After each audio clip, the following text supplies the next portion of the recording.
Good evening, everyone. Welcome to the regular council meeting for November 28th. I'd like to remind members of the public and the gallery during a council meeting to adhere to the conduct set forth in the public procedural bylaw and displayed near the entrance of council chambers. I'll call the regular council meeting to order at 7 o'clock. Starting with the land acknowledgement, Blackfalds Town Council acknowledges that we are on Treaty 6 territory, a traditional meeting ground, gathering place, and traveling route to the Cree, Saulteaux, Blackfoot, Métis, Dene, and Nakota Sioux. We acknowledge all the many First Nations, Métis, and Inuit whose footsteps have marked these lands for centuries. And just for everyone's information, Councillor Stende has sent her regrets for this evening. Adoption of agendas. Has council had a chance to review the agendas? And are there any additions or deletions to the, I see administration? Yes, we would like to add December 18th standing committee meeting, 6/6 and 6/7 Tails Park lighting schedule.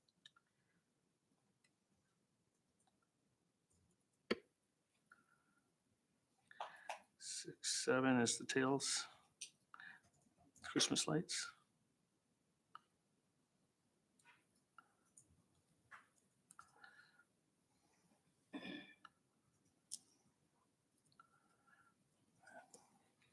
Thank you.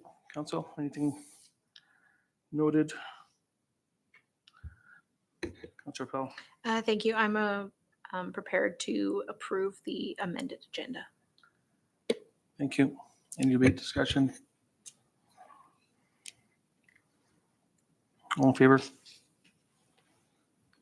Unanimous, thank you. Does any member of council wish to exempt any item from the proposed consent agenda?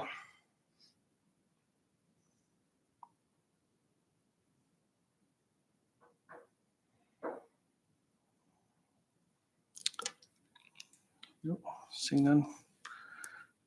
Councillor Schwab? I'll move to accept the consent agenda as presented.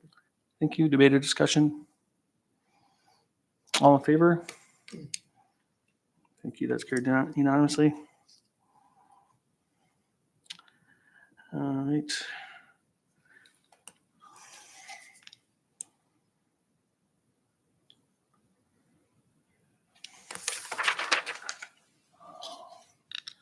We have no delegations this evening. No public hearings. Moving on to business item 6.1, request for decision on bylaw 1290.23, the land use bylaw use amendments.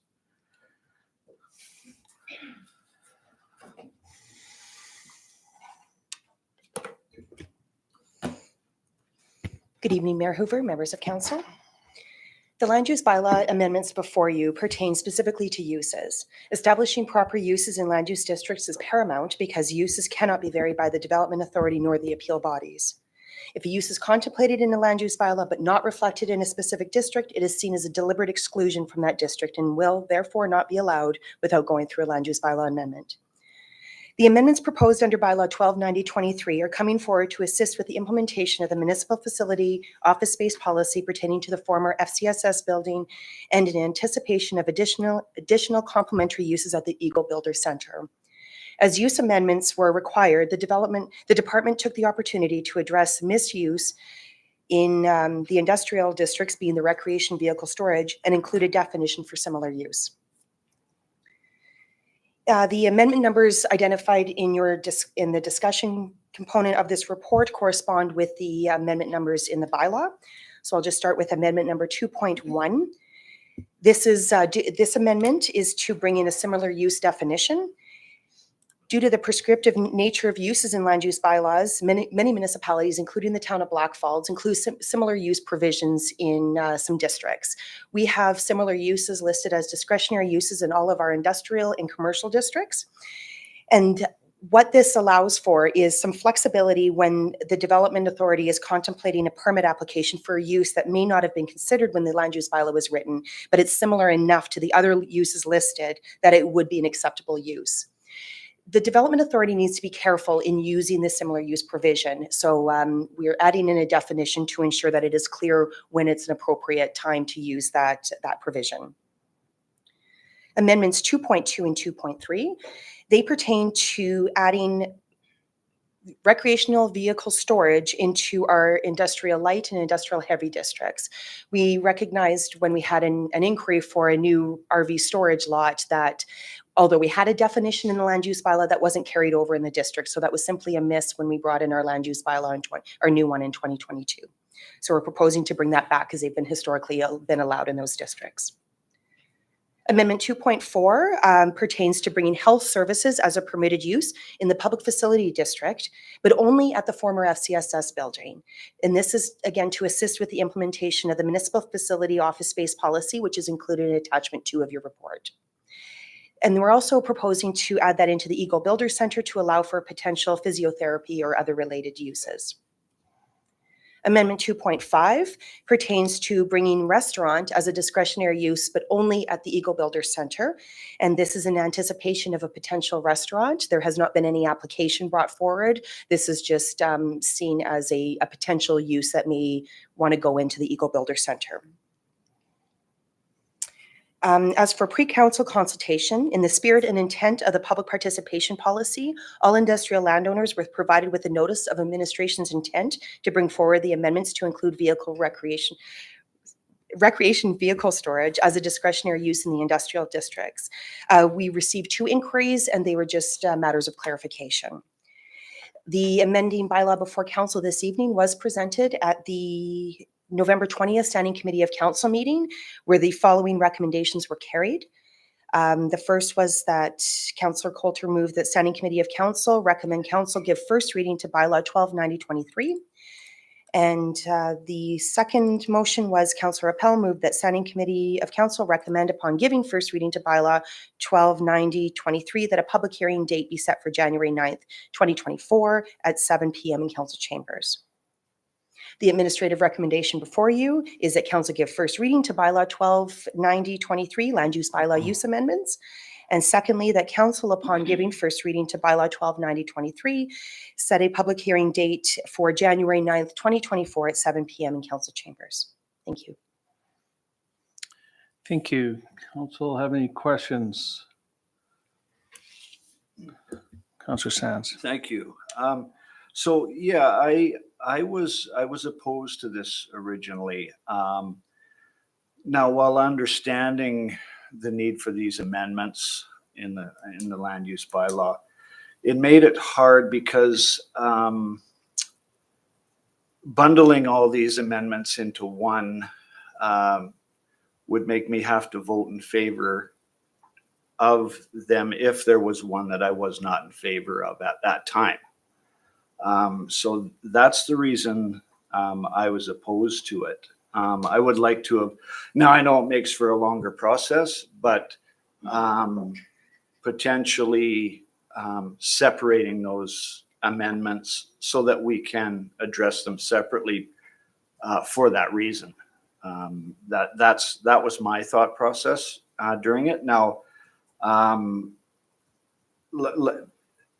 moving this forward, of course, I will vote in favor of this. And I will also, I hope that we do hear from the public regarding these amendments as well, because I think it's important that they be heard as well.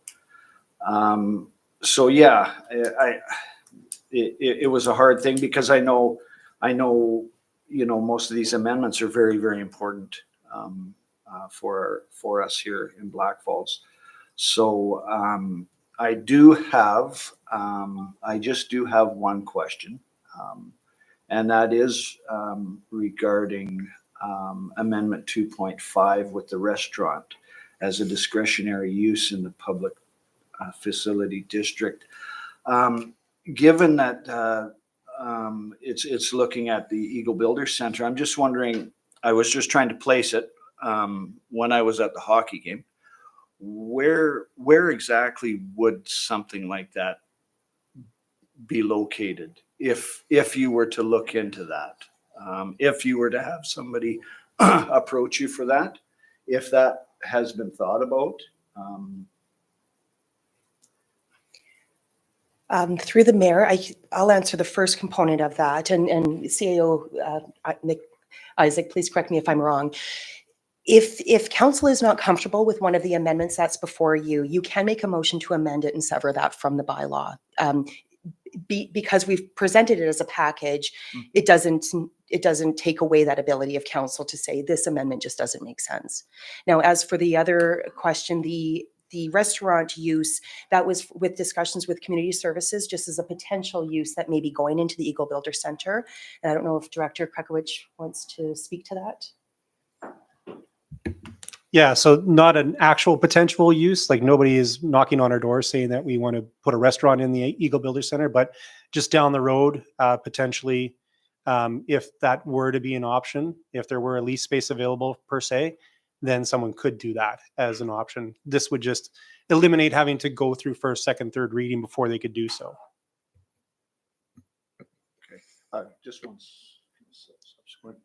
So you are confirming nobody has actually reached out to us looking to do something like that? Yes, that's correct. Nobody's reached out to us. Perfect. Thank you very much.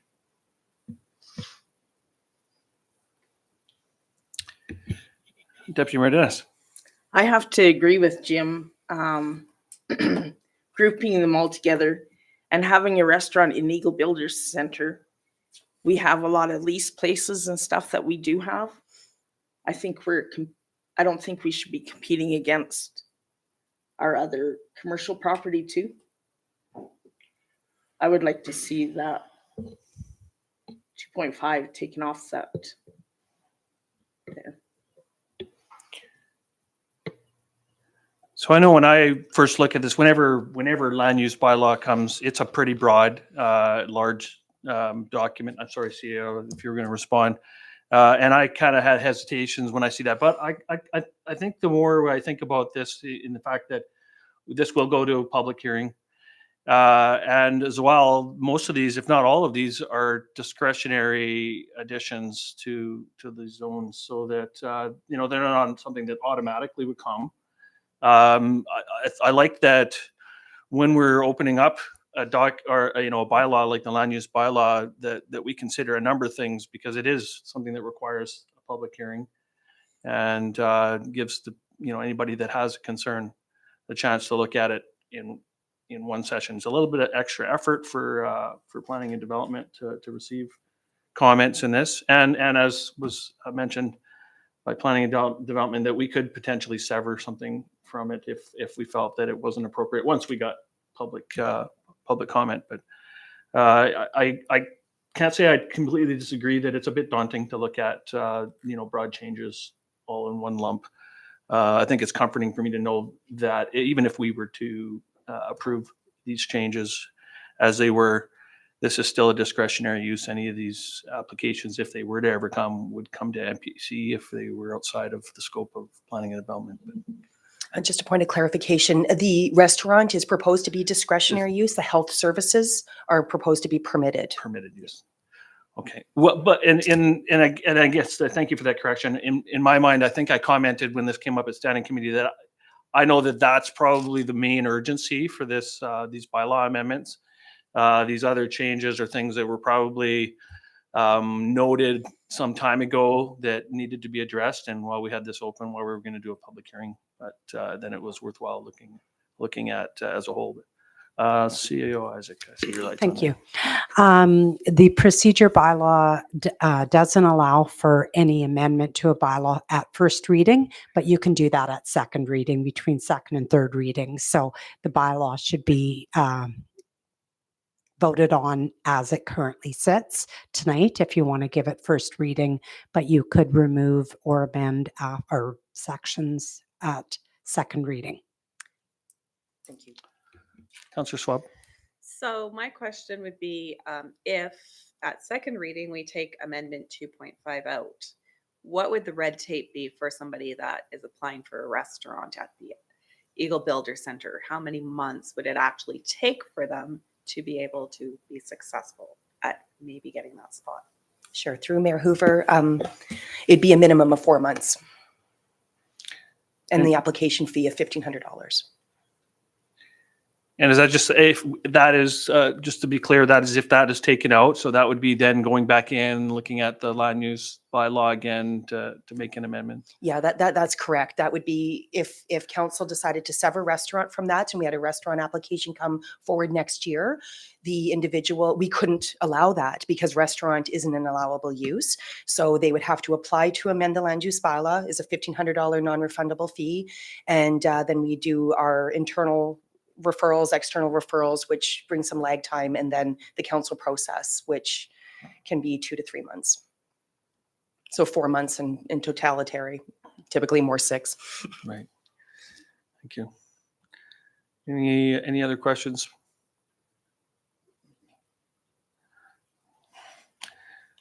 Okay, thank you. So if everyone's clear that, Councillor Schwab again. No questions. I was just ready to move. If Sure. nobody else is. Yep, go ahead. I move that council give first reading to bylaw 1290.23, the land use bylaw use amendments. Thank you. Debate or discussion on that motion? Seeing none, call the question. All in favor? All opposed? It is carried unanimously. Late hand. That's not, you're not opposed. Thank you. And we do have a second administrative recommendation for the public hearing. Councillor Sands, you won the race. It's my birthday. It is. Yeah. It is not the best birthday gift ever to be able to move a motion. I'm prepared to move the council upon giving first reading to bylaw 129.23, a public hearing date be set for January 9th, 2024 at 7 p.m. in council chambers. Thank you.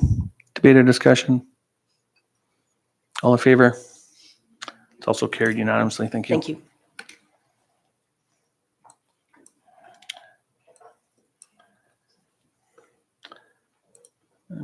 Item I'm at 6.2, request for decision on bylaw 1294.23, Schedule A, corporate services fee schedule.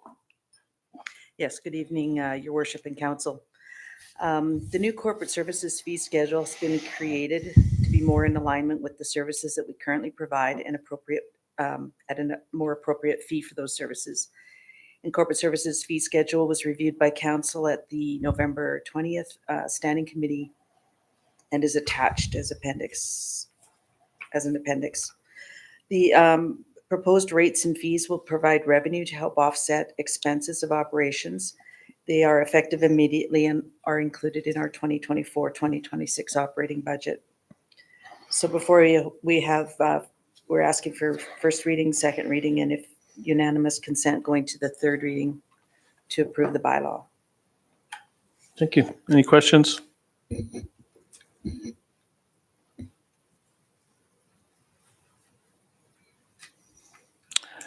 Seeing none, I will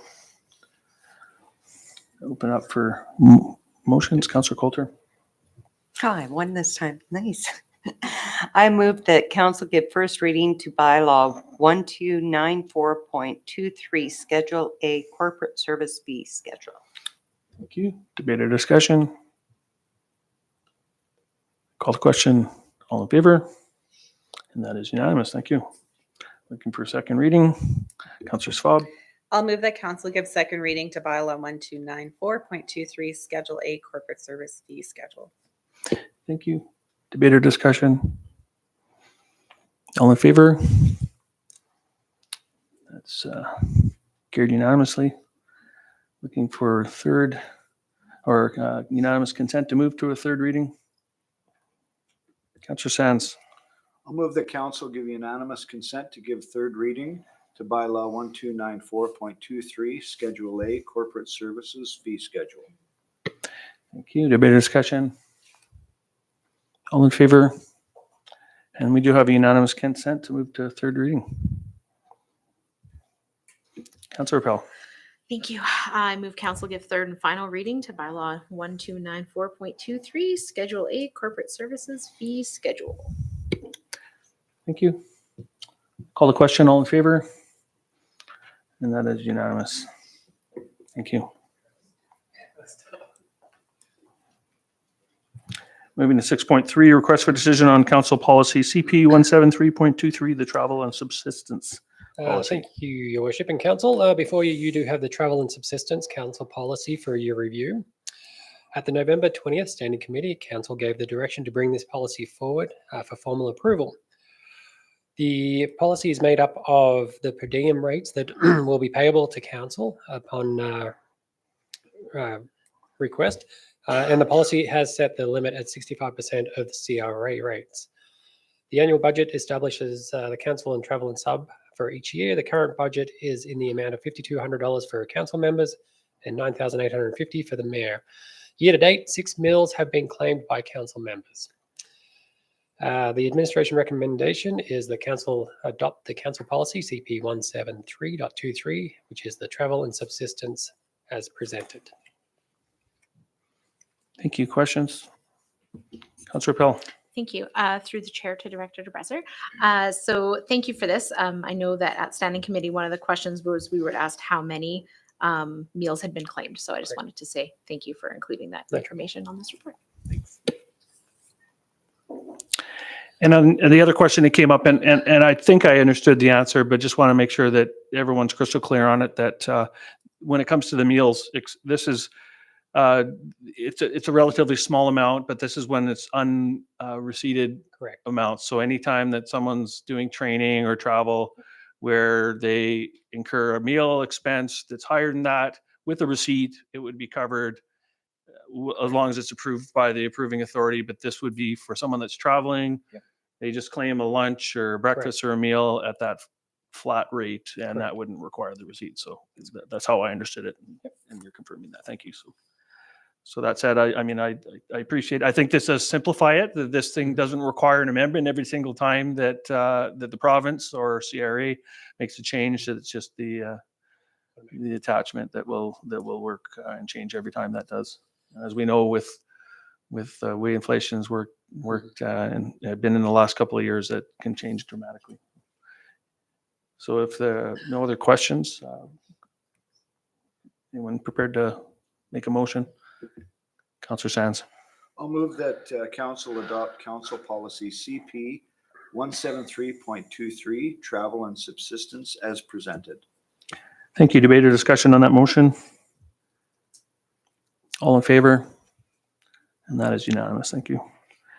And then moving to 6.4, the 2024 capital budget and 5-year capital plan. Thank you, Your Worship and Council again.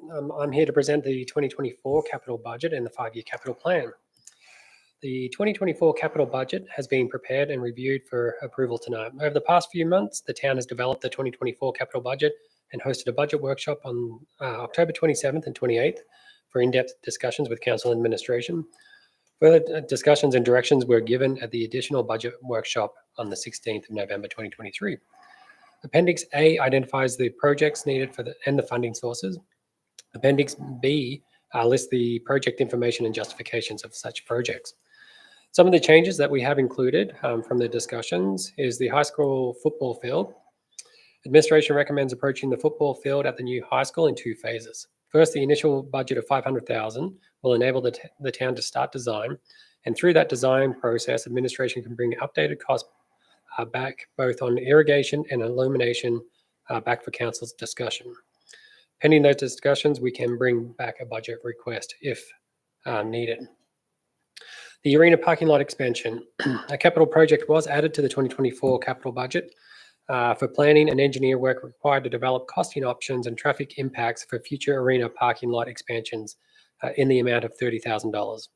These amounts will allow high-level plans to be explored through our engineering consultants, Stantec, to bring back the council for deficient parking approval from the MPC prior to council's decision to keeping the FCSS and community hub buildings.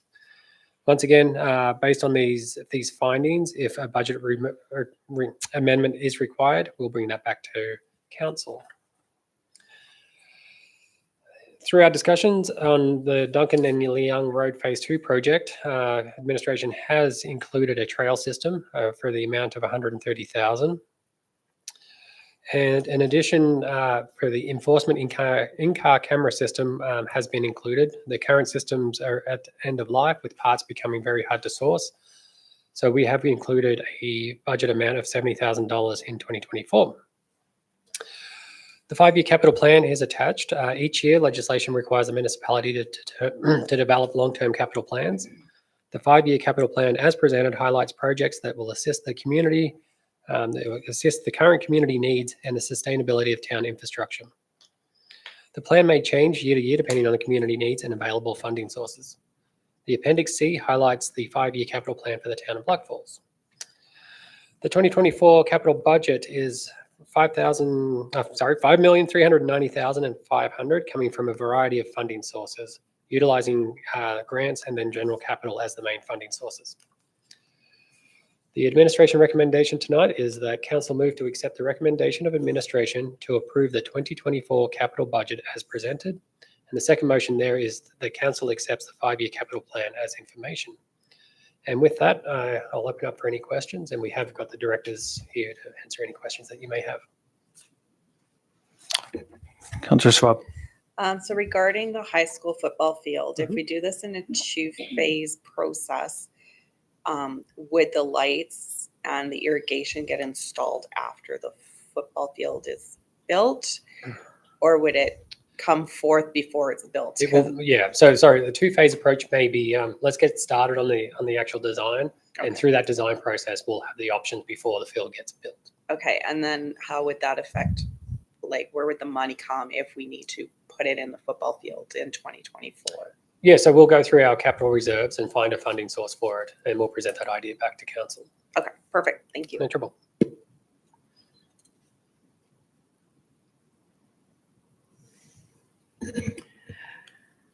And I appreciate that, your comments on the parking lot. I know that there was a lot of discussion on that. And, we have a number of residents, visitors that question why we haven't moved forward on additional parking. So during this agenda planning, I did ask the CAO Isaac about whether or not we should consider, allocating some funds for this. And I think there was a good argument or a good response that we can, once we've got more information back in terms of what our options are, we can contemplate that. I know that that's not going to impact any budget increase. It's completely different. I know capital, but I do think that it's really important that we keep that top of mind. That is a high priority for our community, and just so we're preparing ourselves that there's a very good likelihood, in my opinion anyways, a very good likelihood that we will be and should be making an amendment in 2024 to get some activity in the next year, ideally in the next construction season, to try and take some pressure off on that. The other item that I'm a little bit challenged with, I am going to vote in favor of it, is the in-car camera. The challenge I have is just because I feel that, I want to ensure that we are taking advantage of all opportunities in terms of procurement to coordinate that with other agencies, with RCMP. I know that with the body-worn cameras, and I don't have a lot of detail in terms of who it was that was likely coordinating that purchase, but I do know that at different conferences, it's been brought up that with a lot of agencies, RCMP in particular being the biggest agency making that purchase, that they would likely lead that, and everyone else, every other agency in the province could take advantage of those the prices that come along with that. I would hope that the town has that opportunity and will take advantage of that opportunity. And I hope that this 70,000 that we're allocating here is effectively the maximum amount. And hopefully we can realize a little bit of savings through that procurement. So, again, I had questions and concerns that this was a fairly high amount, and we didn't have much discussion and didn't have much information as to how we might coordinate that. But I'm voting in favor, trusting that we are going to take advantage of every procurement opportunity to try and save money, along with a mass purchase with other agencies, hopefully. That would be my only concern in moving forward on this. So with that, does anybody else have questions on the capital budget?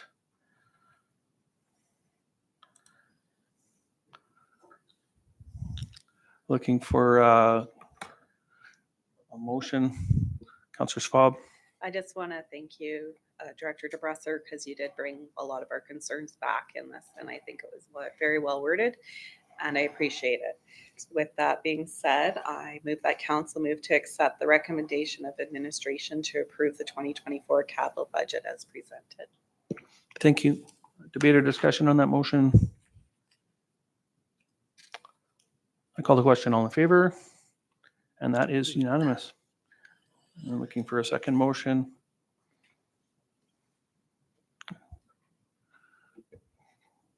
Councillor Coulter. I move that council accept the 5-year capital plan for information. Thank you. Debate or discussion? All in favor? And that is also carried unanimously. Thank you. Moving on to 6.5, the 2025 operating budget and the 3-year operating forecast. Excellent. Thank you, Your Worship, again, in council. So before you, you do have the 2024 operating budget and the 3-year operating forecast. The 2024 operating budget has been prepared and reviewed through a collaborative process. This process commenced earlier in the year with the approval of the budget timeline, public engagement, and various discussions with administration and council. The budget process continued with a meeting with council on August 8th to establish the general direction, set priorities, and focus areas for council. This sets the foundation of what is required to be implemented into the 3-year operating budget. Administration reviews the program services and new initiatives required to balance the cost to provide the services at a level that citizens of Blackfalds expect. Section 242 of the MGA requires the municipality to adopt the operating budget each calendar year. At this meeting, administration is seeking approval of the 2024 operating budget as presented after implementing the changes identified during the budget workshops and the budget draft review. It's one of those things that Blackfalds, we've invested a lot over the years, and it's grown to the point where we have, this is one of those things that Blackfalds stands out having. So as much as we're trying to discuss how we can make this as cost effective as possible, I'm extremely proud that we have this, and I had no way want us to try and minimize that reputation. Just yesterday, had a meeting with CP about the holiday train coming through, and CP has made it pretty clear that this is one of their favorite stops coming through, that they look forward. Their performers talk about this coming to Blackfalds. This is like the stop they all want to come to. So they're excited as much as we're excited for them to come through at nighttime because they get to see our lights. I think they made a funny comment that usually they're the big light up in the community when they come through with that holiday train, and they feel like there's no way they can compete with Blackfalds. So we should be proud that this is something that we stand out having. I know that we've kind of scaled back, the lights, at least the amount that we've invested every year compared to before. But I think it's one of those things that is important for us to maintain. And I think, as Councillor Appel pointed out, probably midnight is, in my mind, that would make sense. Not everybody goes to bed at 10 o'clock. We probably have people there that might be the only opportunity to get the tour is between 10 and midnight. So I definitely think that we should maintain it until at least midnight or 1 o'clock. But yeah, I think that by middle of January, the novelty's worn off. I would agree that it could probably be turned off by then. Councillor Schwab? Okay, so just to add a little bit more to this, I like the midnight idea. I would love to see it being left on Christmas Eve and Christmas Day all day, because people love to celebrate Christmas, and I think it would be great. I don't know if that can be factored into a timer or not, but I know people enjoy Christmas lights for that.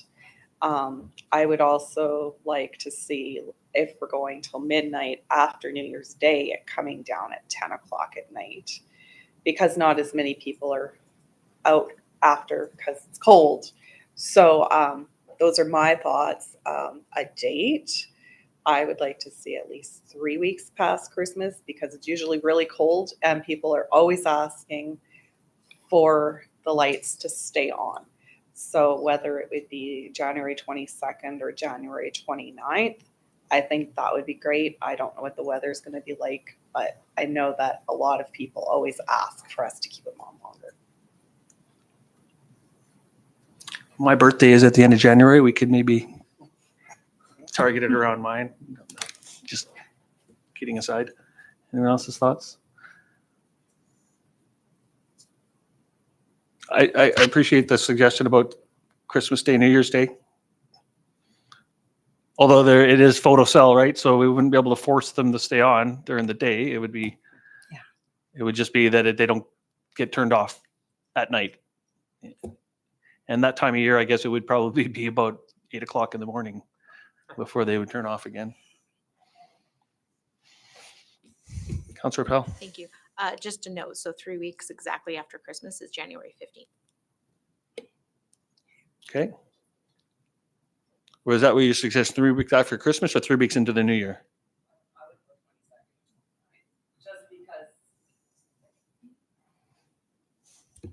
I would go with the 22nd or the 29th just because the kids are getting back into school around the 8th, I'm assuming. And if it's cold or people are away on holidays, they still want to enjoy the lights. So if we cut it off on the 15th, that doesn't give them too much time. If we wait till around the 22nd, it might be enough. 29th for sure would be definitely enough. When we extended this, was it last year or the year before, we had a figure of how much it cost? Was it something like $600? Is this something to that effect to go an extra 2 weeks or something like that? Yeah, we talked about it last year. We had a budget of $450 from November 25th to January 3rd. So to extend it an extra couple months would probably be an additional few $100s. Yeah, we're not talking about Yeah, a few you're only months. So we're talking about few a week or weeks. two. So $100, something to that effect to do an extra week. Not even. We're decreasing at night, so. And if we're dimming it, then maybe it'll all balance out in the end. I'm okay with the 22nd. I know that there's a couple of, but I don't know if we should overthink it, but I'm okay with that. I want everybody in the community to enjoy it. I'm proud of it, like I said. But in the end, I think what Councillor Sands said would be important to me, that maybe we address over the next year as a capital expenditure that panel to try and accommodate a timer. This is not something that's a one-off. This is going to be ongoing for years, right? So midnight, how does everybody feel about that? I see a lot of nodding heads. Looks good. And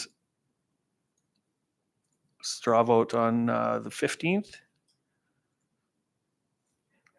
or the 22nd. Everybody's good with the 22nd? Okay. Do we need a resolution for that? No, I think that we've got direction here. Thank you. Thanks. Councillor Pell? And then we also just said, or Councillor Swab had mentioned that, midnight until after New Year's, and then turn them off at 10. Well, I would assume that because there if won't be any possible. staff on those days.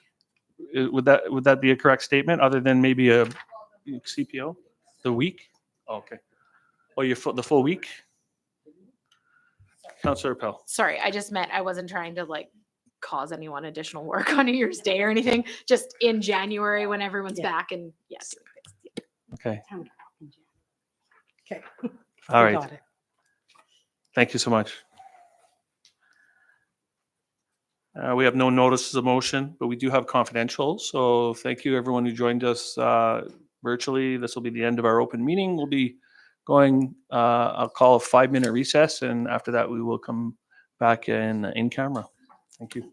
5 minutes at 7:59.